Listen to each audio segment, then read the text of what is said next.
Welcome back to the channel. If you've been following along, you know we're putting together Hong Kong models Avro Lancaster.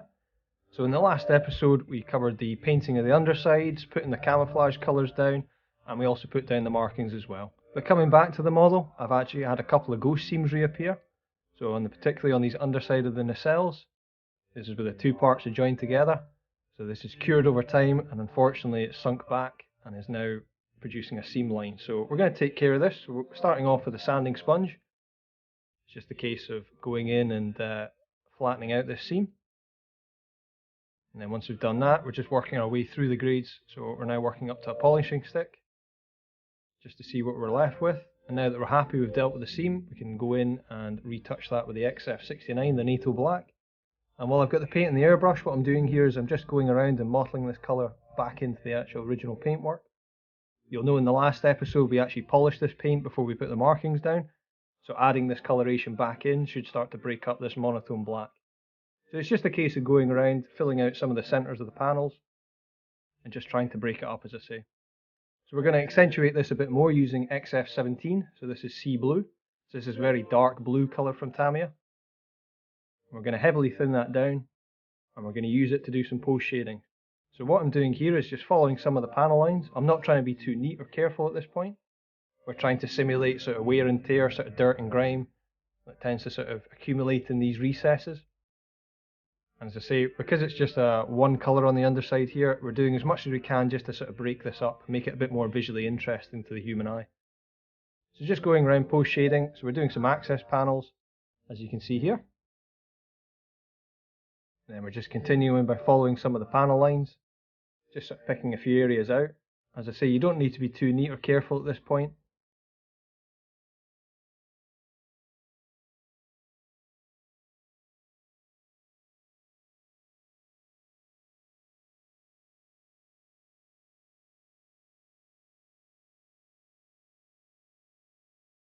And we're going to carry on to do the rest of the fuselage as well, just to tie everything together. And we're going to go right over the markings. Again, this will just help everything come together. So as I say, just picking out a few of the panel lines, bit of the rivet detail on the side of the fuselage as well, just to start us off on this weathering process. And here's the result so far. So it might look a bit stark, but it does get tied together, particularly once we put a flat coat over the top of this. And as I say, it's just a good sort of basis to carry on. We'll go in later on with oils and washes and really start to bring some of these areas out. But I just wanted to show you the result we've got so far. So we're quite happy with that, so we can move on.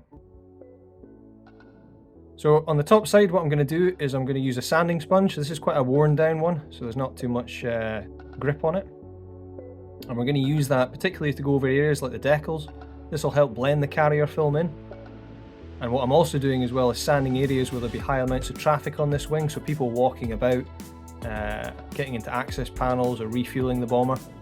So we've got a bit of wear and tear here on some of the walkways, so I'm quite happy with that. But as I say, what I'm trying to do is sand down through the actual paint layers and expose some of the mottling underneath.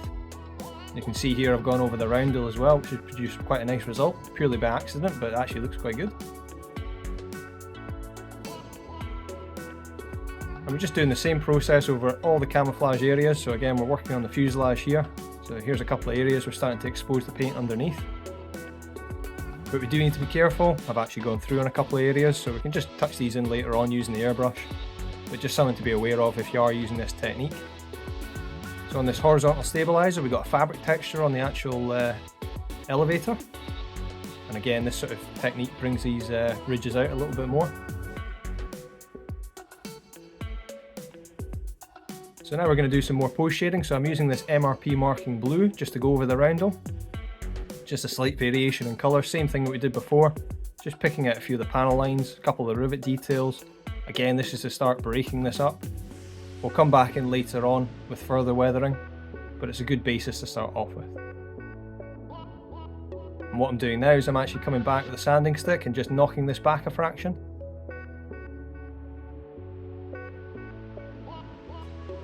So now that we've done the blue, we can do the same with the red, using it marking red, which I do off camera, but the same technique as before. So So now we're going to give it a flat coat of XF86, thinned with self-leveling thinner. This will help everything bed in and also seal everything we've done so far. It'll also provide texture onto this wing and the rest of the fuselage, so when we come in with washes and oils, it's got something to grip to. And here's the result so far. So again, quite happy with the way things are going. We've helped those decals bed in a bit better. And here's some of the effects we can see on the paint that we've done through sanding. So I've picked out a few of the areas like the access panels, and as I said before, just higher areas of traffic.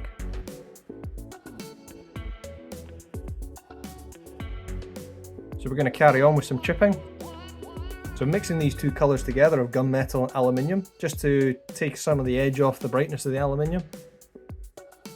And then just using a small fine brush, just a case of going around picking out some of the areas. Not too much paint on the brush here at this point. So edges of panels, and like I say, access areas, any sort of hatches or what have you are a good area to start the chipping process on.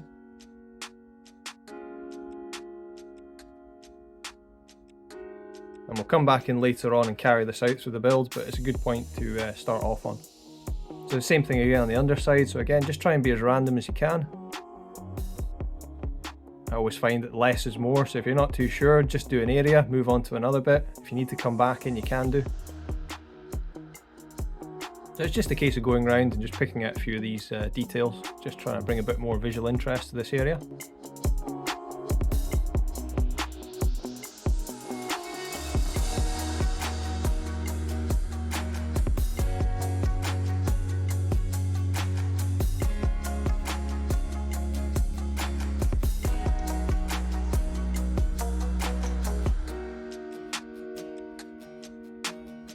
So now we're moving on, we're starting off with a weathering wash. So we're using some Flory Models Dark Dirt. So this is a clay based wash. If you haven't used it, I can highly recommend it. This stuff is absolutely brilliant. Best thing to do though is to decant it, so put it into a separate container. This avoids any contamination, so if you've got something on your brush, if you were to put that back into the bottle, it could cause the actual clay to come out of suspension.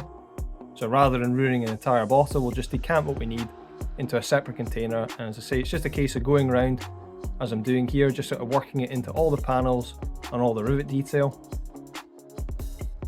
We're using the dark dirt coloration on all the camouflage areas, and we'll come back in later with a slightly different colour for the underside. So now that that's dry, about 20 minutes, half an hour later, we can come back and we can start wiping it away. The beauty of this clay wash is you can come back 20 minutes or 20 days later, it doesn't really matter. So this is why I like using this stuff. If you don't like the result, you can just wipe it off. So we're using different techniques here. So we're using a bit of a dry cloth just to expose some of the rivet detail, but leave some of the wash on the actual wing itself, just to provide us a bit of grime, a bit of wear and tear. So hopefully you can see that here. Starting to tie everything together. So we're just going to carry on and remove as much as we need. Good tip is on your final pass, go into the direction of airflow. If you do get any areas that are particularly difficult to get into with a tissue, then you can use a cotton bud, or you can even rehydrate it using a brush and a bit of water.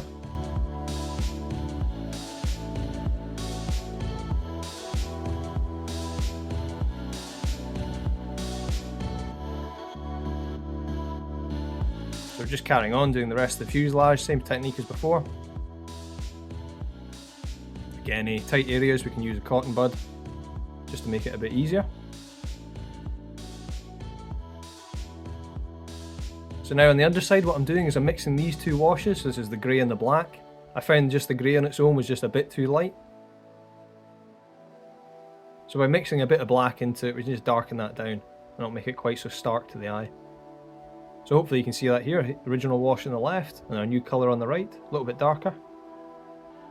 And same as before, we're just going to work this into all the areas that we painted in the XF69, the NATO black colour. You can do things like the Bombay doors and the gear doors as well as the flaps at the same time. And once everything's dry, we can come back in and start to remove it. And there's the result at the end. So it's starting to come together, a little bit of post shading and a wash. It's really starting to bring some of the details out on this kit.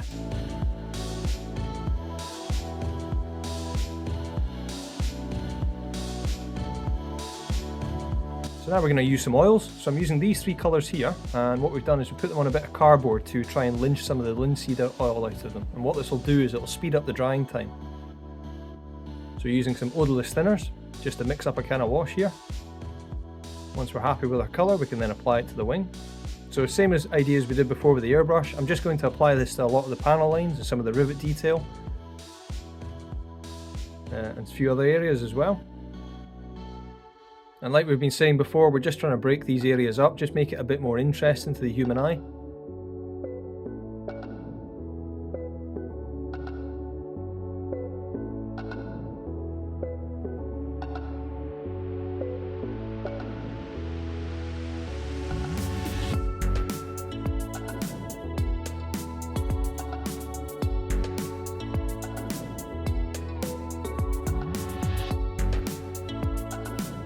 So now that we've done that, we'll let that dry for 10-15 minutes and we're coming back in with a dry, clean blending brush.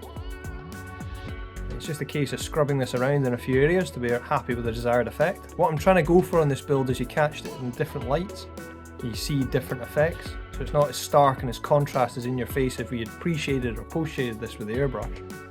Using oil paints allows us to get that sort of translucent, that opaque effect. So we can go around to certain areas and add more or take more away, just depending on how you feel. So now we're moving on to the green, so same thing again, using these three colours here. And like we did before, we'll just mix this up into a wash.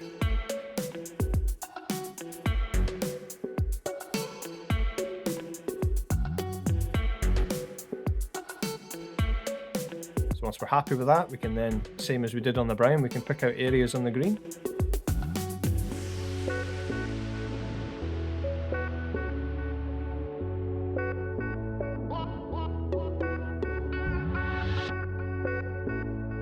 Like I said before, we're trying to be as random as we can, so we don't have to be particularly careful at this point.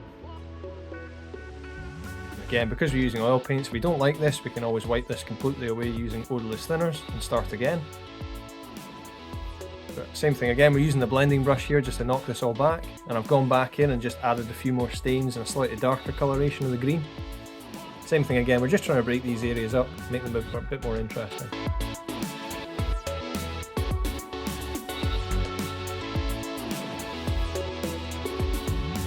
Here's the result so far. So camera's not really liking it unfortunately, but hopefully you can start to make out what we're getting at and the overall effect. As I say, when you pass it through different angles of the light, you catch different areas, so sometimes it's quite strong and other times it's a little bit more subtle, which is the effect I was going for. So I'm quite happy at this point.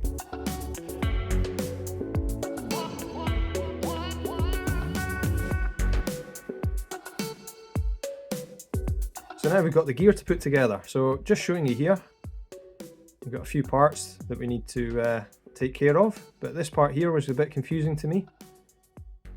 So this this spar here that I'm trying to point out as part of the actual kit produced or molded gear.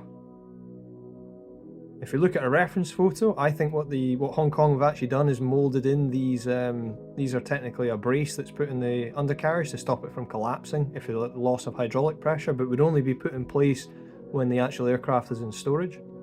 So particularly if you've got a frontline bomber or an airworthy airframe would be flying, wouldn't have these braces fitted. So what I'm going to do is I'm actually going to remove these. I was concerned in case this would affect the structure of the gear, but it's absolutely fine. Even after I remove this part, it still builds into quite a strong assembly. So what I've done here is I've just basically given them a coat of LP1, which is gloss black by Tamiya. And then I've just masked off some of the areas in preparation for coming in with the aluminium colour.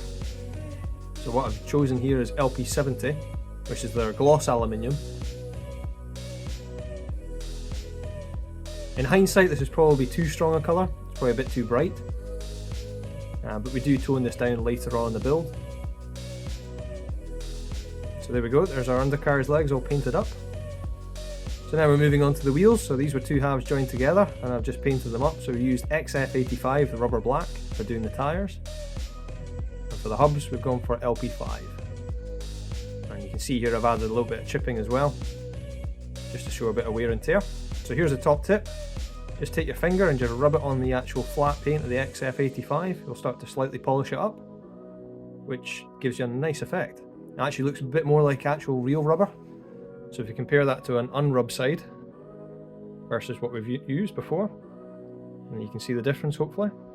So there you go, top tip. Quite an easy technique to use as well. So now what we're doing is we're just building up a bit of sort of dust and debris on the sidewalls of the tyres. So I'm starting off by using a light Summer Earth, a Cursed Summer Earth enamel wash from AK. And then we're just sort of streaking that back. And then just knocking it back even more using a towel. A bit of kitchen towel there.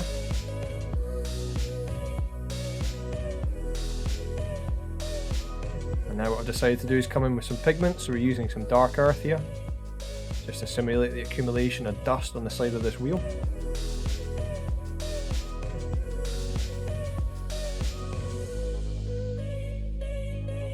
Same as we did for the main wheels, we can do the tail wheel as well. It's the same process, using the Summer Earth just to start this process off.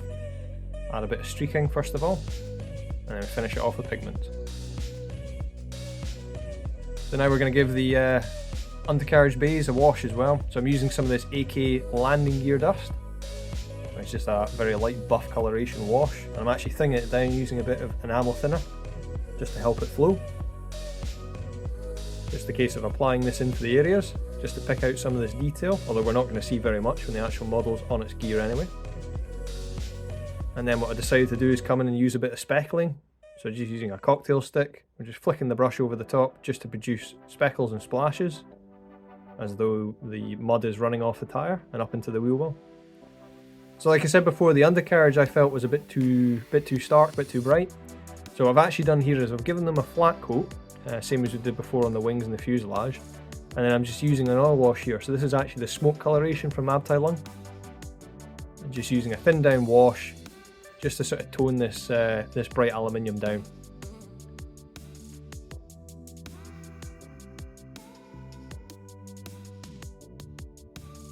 And once that's all dry, we can start the main assembly. So we've got a few other parts as well, some cross spars that we've painted at the same time. So like I've said on a few of the other build parts, the kit itself, the kit's tolerances are very tight. So you may struggle at this point, particularly because we've added paint. So just be careful when it comes to assembling this. I found this is the easiest way to put this gear together. So once we get one side assembled, we can offer the tyre up to the actual axle itself. I'm just leaving this, I'm not gluing this at this point because we can adjust it once the aircraft is on its gear to make sure the tyre is sitting on its flat spot. But as I say, the parts are so fitted together well that we can just use friction to hold them together. So once we've got the wheel in, we can offer up the other side. It's just a case of lining all these parts up, using a helpful pair of tweezers just to make the job a bit easier. And once we've got everything seated into place, we can come in with the extra thin. Just add a little bit of glue to these joints, give it a bit of a squeeze, just make sure these are correctly seated.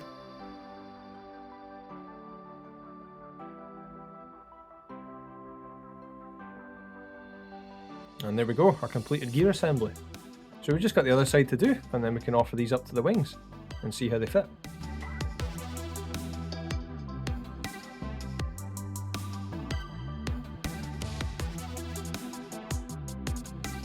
So what I'm showing you here is I've actually chamfered the front edge of the gear just to make it a bit easier to locate in the wheel well.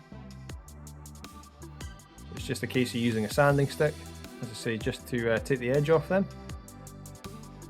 And now just giving it a quick test fit just to make sure before we come in with glue that these are actually going to fit in. So once you locate the tabs at the front, it should just slot into place. Not easily seen, but give it a bit of a wiggle, you should feel it. There we go, lock into position. So no real drama there, quite happy with that. So now that we establish it actually fits into the wing itself, we can come back in using some Rebel Contactia glue here. So a bit of a slower setting solution, so it should give us time to manipulate parts into the correct position. Same as before, get the front end located in, and the rest of it should click into place. So that's one side done, so we can move on to the other side. And same thing again. Should feel quite a positive engagement of these parts. Tail wheel is just a case of gluing it into the hole.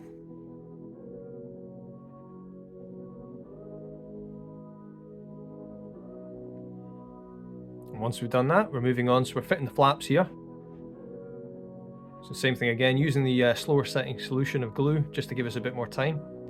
So these parts I'm adding to the wing of the actuators. I actually had to trim these to get the flaps to fit with the bomb bay doors. If you decide to have your bomb bay doors open, you will need to trim these parts. So just test fit it before you commit to glue. So now we've got the flaps into place, we can move on to the bomb bay doors themselves. Just gluing the actuators into position. These are specific front and back, so be aware of that before you stick them in. And what I'm using here is a tiny bit of super glue, which will do the job of holding the bomb bay door into place once we get everything lined up. So once we get the tabs into the correct location, same thing on the other side. And once we're happy with that, as I say, the CA glue or the super glue is holding this in position. We can then come back in using normal extra thin just to firm up these joints.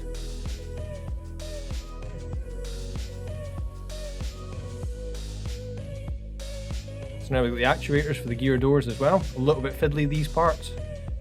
So just take your time, same as before, using a tiny amount of super glue just to hold this door in position.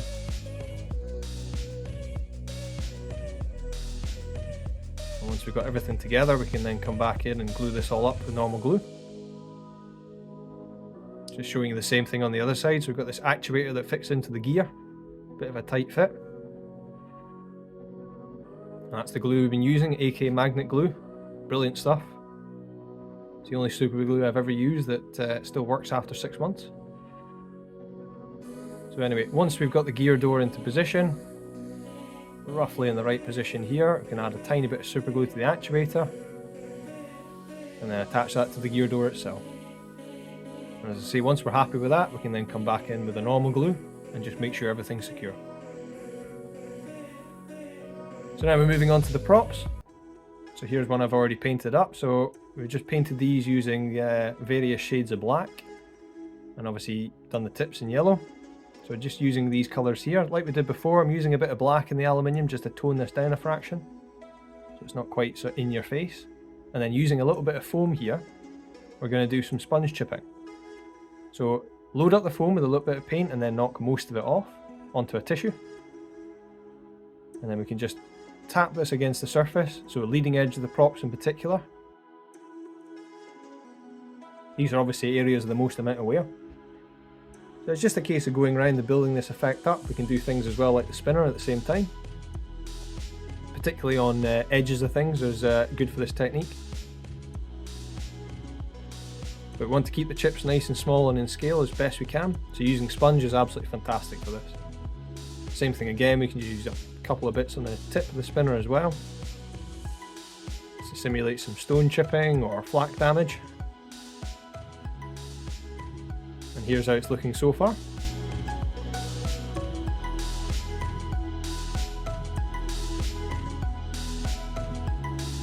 So I'm just using a brush here just to accentuate the chipping, just join areas up and put a couple of scratches in the props as well.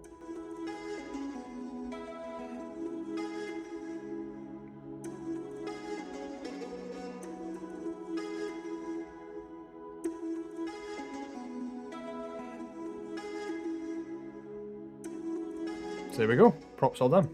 So they'll get a quick wash and ready for the final assembly.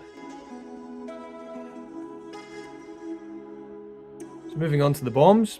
So I'm just painting them using olive drab. Before that I painted all the noses in XF3.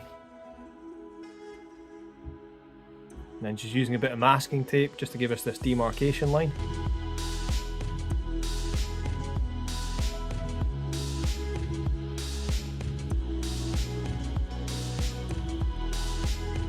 So now we're going to do the same technique as before, but we use this light green just to do a bit of sponge chipping. Again, this is just to make the bombs a bit more visually interesting. The same thing again, they'll get a wash before they get finally installed. So now we're using XF1, we're going to do the exhaust staining on the wings. So what I'm pointing at here is these nacelles we will paint exhausting. This one here, we won't. If you look at a real Lancaster, you'll notice that it has 3 distinctive streaks coming from the exhaust on the top of the wings. But on the outermost nacelle, or the outermost engine, the exhaust port is below the wing, so you shouldn't see any staining on that, so it's a top tip when it comes to building Lancasters. But hopefully you'll get what I mean once you see the final reveal. As I say, it's just a case of building this colour up, so again it's quite highly thinned down.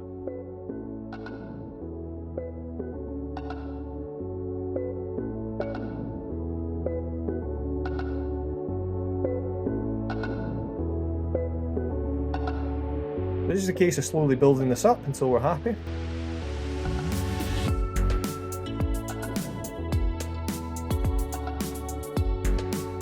Same thing on the other side as well. And once we've done that, we're going to use a bit of XF54. This is dark sea grey. It's like a grey with a little bit of a blue tinge to it. So we're using that to do the centre of the exhaust staining. So this is to simulate the lead that would have been in the fuel at the time. Again, if you check reference photos, it's quite distinctive. It's just a case of going around and building this colour up. So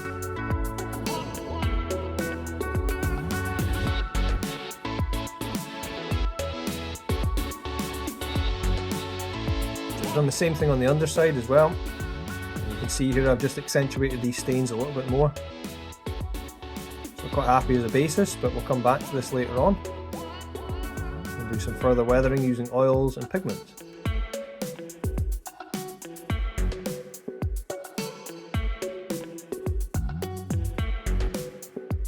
So what I find is the airbrush is great to start off with. It gives you a good base to work on. But what I'm going to do now is accentuate this a bit more. So we're using oils here. So because I've only used the XF54 on the underside, what I'm going to do is I'm going to put the black soot accumulation on the outside of this exhaust staining, using some oil. So same as we've done before, we've lynched these out on a bit of cardboard. I believe this is actually just pure black by Abtalon that I'm using at the moment. So once we get the paint on and get the oil paint on, we can come back in with a moistened brush, using a little bit thinner just to blend this colour in. And so it's not quite so stark a transition between the airbrushing and the oil paint. And then just using a stippling motion just to make the staining a bit more interesting. Once we've done that, we can leave that to dry, and then we're coming back in using a blending brush, as we've done before, just to knock this back in.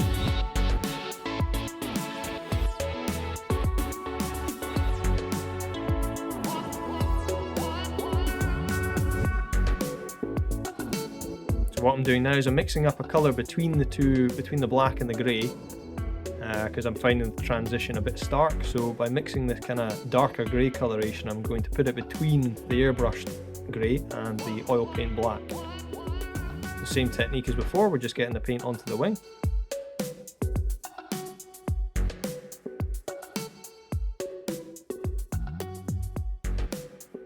And then we're coming back in using the blending brush. So this is a brush moistened with thinner, just to blend these colours together. Our final pass is coming in with our dry blending brush.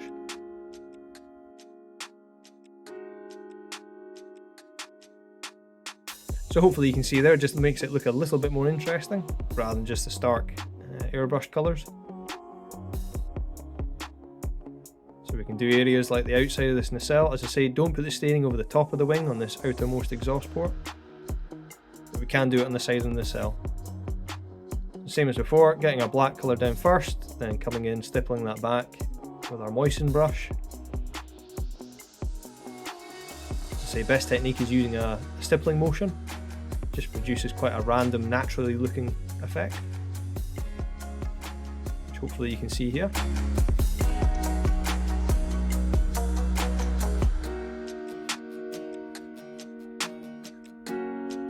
Same as before, we're just coming back in, final pass with our blending brush, our dry one. So quite happy so far, it's looking okay.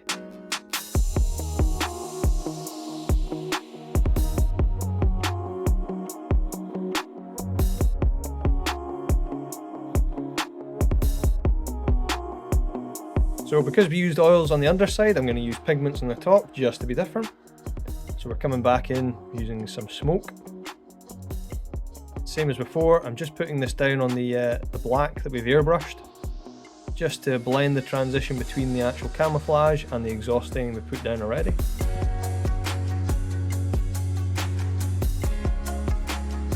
So pigments are quite messy, so just be careful, but they do produce quite a nice effect. So it's just a case of working that into the flat coat, and say providing a bit of texture for us to put these pigments down. And then finally what I decided to do is come back in. So this is actually grey chalk. So this is grey pastel that I've ground down into a powder, because I don't actually have any grey pigment. But using chalk pastels is a great technique. So you can see here, same as before, we're just accentuating the stains we've already put down with the airbrush. And then we're just blending that back in using a dry one.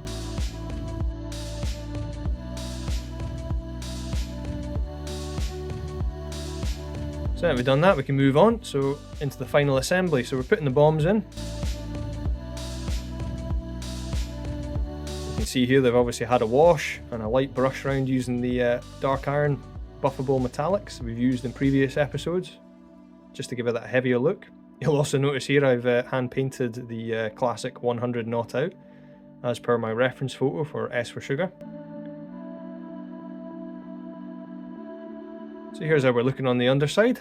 So everything's kind of starting to come together now.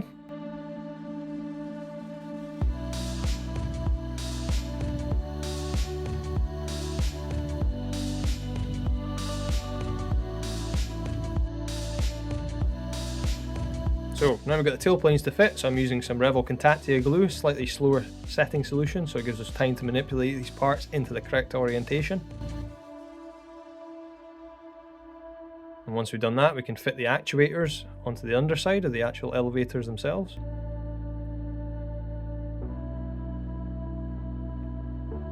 Same thing on the other side.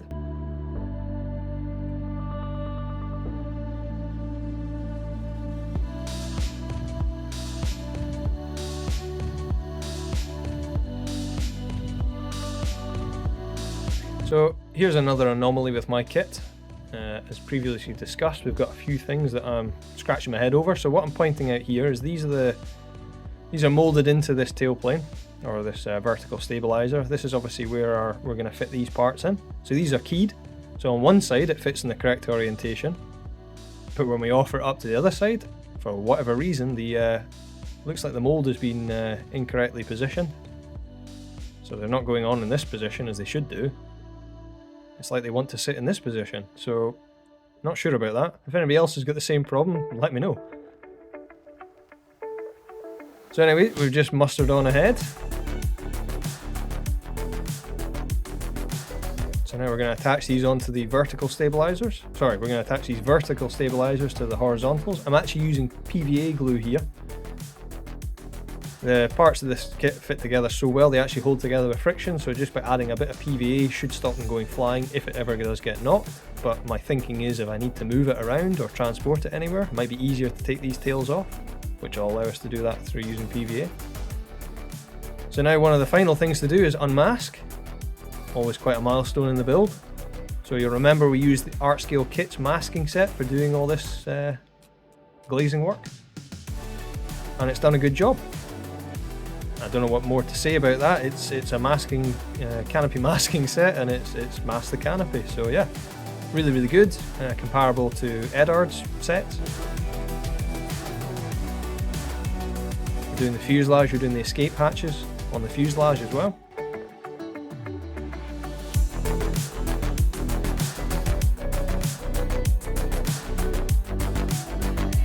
So we've got our turrets. Got a mid-upper turret as well, so we remove the masking off of that. That's worked a treat. And that just slots into position.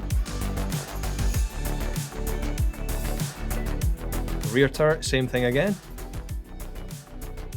Come up quite nicely. So my advice is use a little bit of PVA to glue these turrets in. Otherwise when you pick it up they might well go flying. Don't ask me how I know that, just take it from me. So now one of the last things to do, we can put the props on. You'll see as well in the reveal video, we put on a couple of the radio antennas and lumps and bumps as well. So that's it guys, thank you very much for watching and bearing with me.